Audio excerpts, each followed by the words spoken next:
tirer, lui.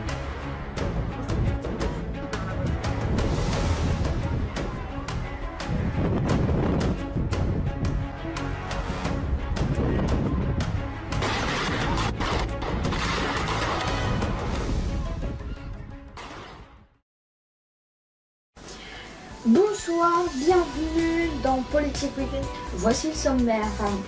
Jean-Paul Delevoye démissionne, le monsieur retraite du gouvernement sort après plus de 3 ans au gouvernement Philippe. Et puis c'est la rétrospective de l'année 2019 de Politique Week-end. Depuis juin 2019, nous avons un petit résumé. Bienvenue dans le 19e numéro de Politique Week-end.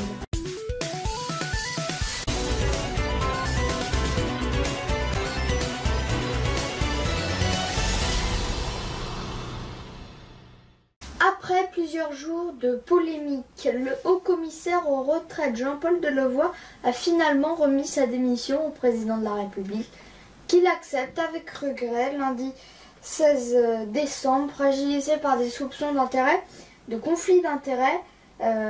Après des oublis dans sa déclaration d'intérêt, Jean-Paul Delevoye a rectifié ce document en déclarant 13 mandats dont 11 bénévoles, soit 10 de plus que dans la version initiale selon une information du journal de nos confrères du Monde. Ségolène Royal, mise en cause pour l'utilisation de ses moyens d'ambassadrice des pôles, va être convoquée pour s'expliquer à l'Assemblée à l'initiative de 2 députés UDI et LREM, a indiqué mardi 24 décembre le président de l'UDI, Jean-Christophe Lagarde, confirmant une information de nos confrères du Figaro. Une réforme historique majeure, Emmanuel Macron a souligné le glas du France CEFA samedi 21 décembre, mettant fin à ce qui est perçu comme l'un des vestiges de la France-Afrique.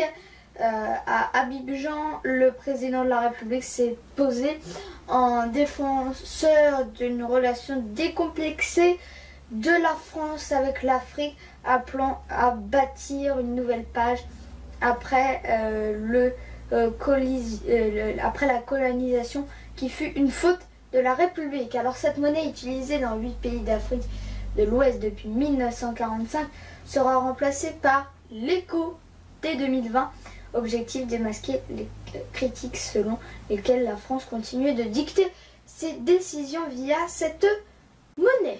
Lors de notre rétrospective de Politique Week-end, regardez.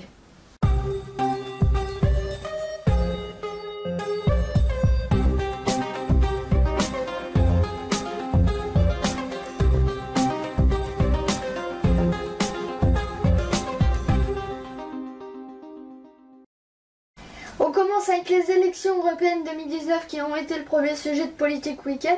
Regardez les résultats.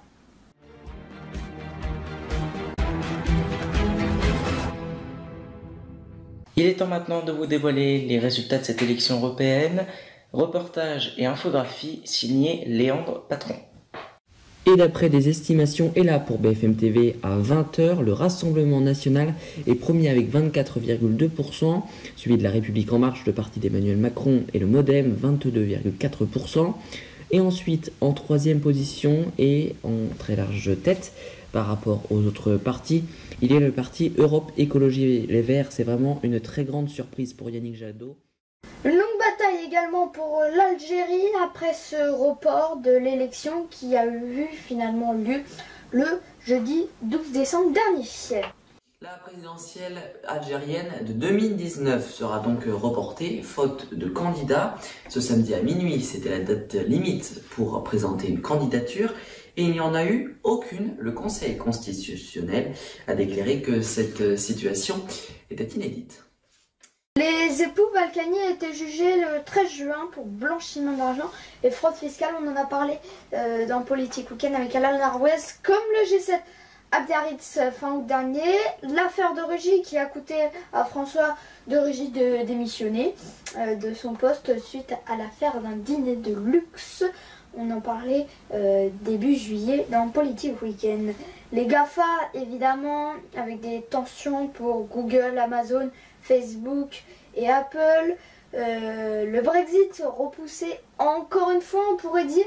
mais ce repoussement aura finalement lieu, le Brexit aura finalement lieu le 31 janvier 2020 suite aux élections législatives de ce mois de décembre. Il y a eu également la procédure de destitution de Donald Trump.